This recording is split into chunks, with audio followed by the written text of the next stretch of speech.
found this cake stand at Walmart and I thought to myself, this would make a perfect tier tray. And it's less than 20 bucks, so I just had to take it home. After lots of scrubbing on that sticker that's on the top of this thing, I finally got it clean and got it removed with some Goo Gone. Now I'm ready to decorate, so I'm starting with this utensils container from Target. I think it's Magnolia Home brand.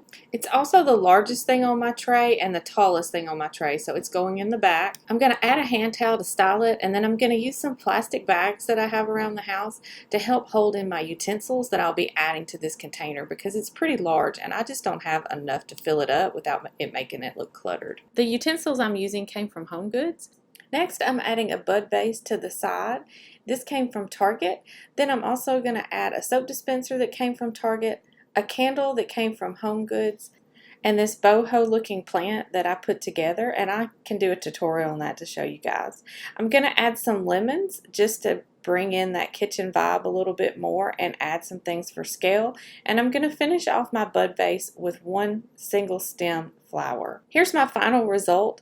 There's a lot of different things that went into this tray to make it look appropriate for the kitchen. If you need more help styling your tiered trays or styling things for your kitchen and other areas of your home, make sure to like this video, subscribe, and hit the bell so you get notified when new videos are released.